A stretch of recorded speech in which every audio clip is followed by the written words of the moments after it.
Quizá ya olvidamos un poco las imágenes, sobre todo después de la interesante presentación que hizo la doctora y todas las discusiones que se han generado, pero yo creo que con la lesión talámica lo más importante es recalcar lo que mencionaba el doctor Liburi, el probable origen de esta lesión.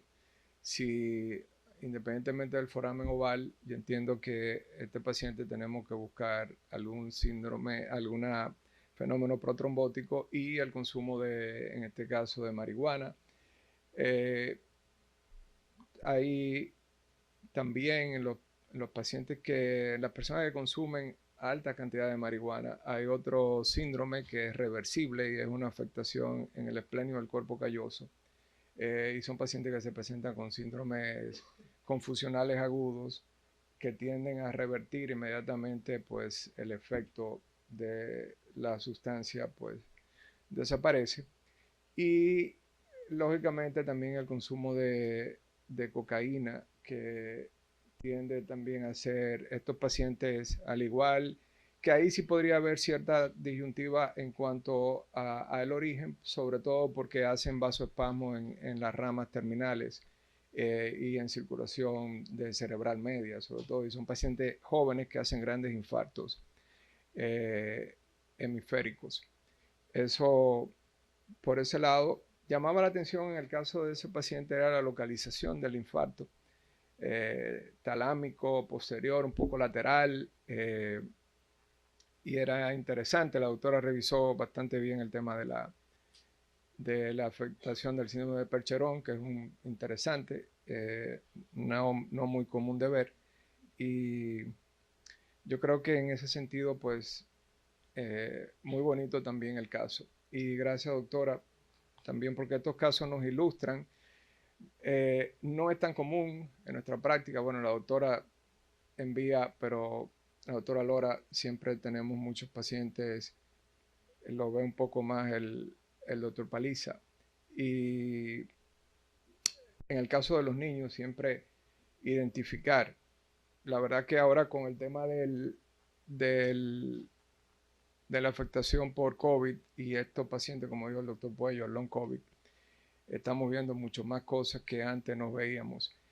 Eh, la resonancia descartó inmediatamente en el caso de la segunda niña un ADEN por un síndrome postvacuna, a pesar de que era una neuritis óptica, pero había que buscar algunas otras lesiones también de una encefalomielopatía aguda diseminada asociada a la vacunación reciente que había tenido. No No quisiera, hemos discutido mucho de esto. Vamos a hablar un poco de lo que son estas patologías inflamatorias y desmielinizantes, que es un grupo heterogéneo de enfermedades que pueden ocurrir en el contexto de un cuadro agudo o crónico, pero lo que hay es un proceso inflamatorio. Pero todas ellas tienen unas diferencias patológicas y morfológicas, y sabemos que hay una autoinmunidad involucrada y la presencia de autoanticuerpos. Entonces, en este grupo de enfermedades incluimos la esclerosis múltiple, el ADEN, que en este caso es digamos que es una variante más para los niños, enfermedad por anticuerpo MOB, el MOGAD, y el trastorno del espectro de la neuromielitis óptica, que se describió como una patología independiente en el 2004, y aquí tenemos entonces la identificación de la aquaporina 4, y en esta imagen pues vamos viendo cómo fue evolucionando, que se consideraba como parte del mismo espectro de la esclerosis múltiple, luego se considera como una patología independiente que tiene a su vez un espectro de un conjunto de sintomatologías y de condiciones, hasta el 2015, donde ya se describen lo que serían los criterios para el diagnóstico. Cuando vemos este tipo de patología tenemos que saber que afecta tanto el cerebro como el nervio óptico, y hay afectación de la médula espinal. Y el deber nuestro, y como bien señalaba la doctora Lora, el asunto de aprovechar lo decía la doctora Corona, bueno, si tenemos un niño ya de cierta edad, 7, 8 años, 9 años, hay niños que no soportan estar en la resonancia, sobre todo aprovechamos. Y también el tema del cuidado con la inyección de gadolinium, porque todos sabemos que hay depósitos del, del gadolinium en ganglios basales y lo seguimos viendo por años, entonces estamos tratando de inyectar lo menos posible a estos pacientes. Surgió la pregunta hace un rato de por qué contrastar al paciente del infarto talámico. Sí, bueno, pues habría que descartar una patología desmelinizante o la posibilidad de un tumor. Ahí podría alguien decirnos, bueno, la secuencia de difusión, que aunque no las vimos, nos pueden ayudar, pero no todos los tumores van a tener restricción de la difusión y se van a comportar como una lesión típica. Entonces siempre vamos a tener esa disyuntiva y por eso entiendo que fue adecuado contrastar ese paciente en el caso del infarto talámico. No vamos a ver esto, pero esto es un poco lo que sería el espectro de la enfermedad de la neuromielitis óptica, que va a afectar lo que se llaman porque los órganos circunventriculares, que son las llamadas ventanas del cerebelo, toda esa es lo que está señalado en esta imagen, toda la zona hipotalámica, quiasmática, periquiasmática, e incluyendo incluso la neurohipófisis, que se va a ver afectada. Y aquí vemos entonces un espectro de todo lo que sería las posibles afectaciones en el contexto de una neuromielitis óptica. Vamos a tener lesiones en periependimalias, alrededor de la superficie del cuerpo calloso, el hipotálamo, área periacueductal, lo mismo en la superficie periependimaria lateral a los ventrículos. Fíjense cómo tenemos estos cambios de señal con una asimetría, pero eso es una secuencia FLAIR que nos muestra que hay edema, eso está inflamado, la zona del esplenio y la región periventricular. Lo mismo tenemos cambios alrededor de la zona diencefálica, región diencefálica y zona del tercer ventrículo, periependimaria, periacueductales y siguiendo también el quiasma óptico. Y por igual alrededor de la superficie del cuarto ventrículo y el área postrema, que es un interesante saberlo porque un paciente que encontremos con hipointratable, esa tríada de náuseas, vómitos, hipointratable, y tenemos una lesión en el área postrema, que es lo que traduce esa tríada, pues debemos pensar siempre en una neuromielitis óptica, aunque hay un porcentaje de personas sanas que van a tener realce. Lógicamente, encontrar un realce en el área postrema en un paciente asintomático, bueno, pues tenemos que considerarlo como algo totalmente normal. Aquí tenemos ese pequeño foco de realce en una persona sana. Otros hallazgos en la neuromielitis óptica de afectación, sobre todo aquí en este caso en los tractos espinotalámicos y sabiendo la afectación del mesencéfalo y asimetría, no son lesiones necesariamente simétricas. Vamos a ver más afectación también de mesencéfalo en el lado izquierdo y regiones posteriores y el pedúnculo cerebeloso superior izquierdo. Y otro ejemplo, como mencionaba, alrededor de la zona diencefálica. Pueden ser lesiones unilaterales o bilaterales. Aquí tenemos ese realce interesante siguiendo el trayecto también de la vía ópticas y posterior y cómo hay afectación periventricular, en este caso mostrando también esa hiperintensidad y ese edema subtependimario que tiende a delinear la superficie del epéndima ventricular, en este caso de los cuernos posteriores. El MOGAD, aquí no vamos a hablar un poco de esclerosis múltiple, hace un mes hubo todo un día para tratar la esclerosis múltiple. Ustedes conocen bien toda la patología y cómo se comporta a nivel cerebral y los hallazgos. Por eso estamos tratando básicamente el espectro de la neuromielitis óptica y MOGAD, que también se conoce como una entidad diferente. Como mencionaba hace un rato, ADEN y MOGAD, ADEN en niños, MOGAD en adultos, probablemente sean parte de una misma patología. Y tenemos que hacer esa diferenciación entonces con el resto de síndromes que están dentro de considerado el espectro de la neuromielitis óptica, que tenga coporina negativa, la mielitis transversa, que es rara en el caso de la esclerosis múltiple. Esto es un poco explicando el comportamiento neuropatológico de la DEN. Hay una inflamación y un proceso de demelinización alrededor de las pequeñas vénulas, y que tienden entonces a formar unas placas que se fusionan posteriormente, pero que no tienen esa expansión radial típica. Y la demelinización subpial, que es algo que tenemos que ir a buscar y tenemos que encontrarlo muchas veces. No es tan fácil de ver en los magnetos de 1.5, sino que tenemos que tener equipos de más teslaje, un equipo de 3 teslas, pero sí podemos verlo. Y que se encuentra en la esclerosis múltiple, en los pacientes que tienen ADEN o el MOGAD. Aquí algunos ejemplos, estos son ejemplos de ADEN. Fíjense cómo es un espectro de patología con afectación de sustancia blanca, puede ser profunda, sustancia blanca subcortical.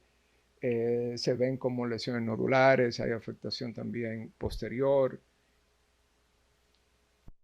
y otros ejemplos. Aquí siempre nos va a ayudar, en este caso, la historia clínica. El paciente que viene con antecedente de haber tenido una vacunación o una exposición por alguna infección viral. Por igual, otro ejemplo de afectaciones en este caso, de pedúnculos cerebelosos medios, la afectación de vías ópticas, fíjense como engrosamiento e hiperseñal a nivel del quiasma, y afectación también de mesencéfalo.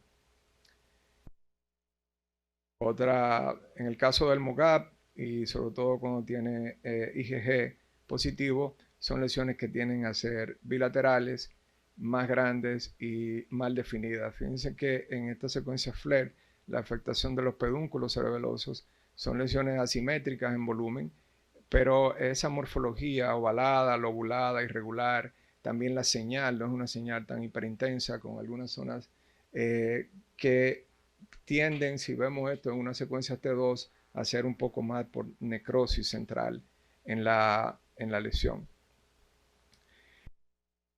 Vamos entonces a ver un poco el patrón de nervios ópticos.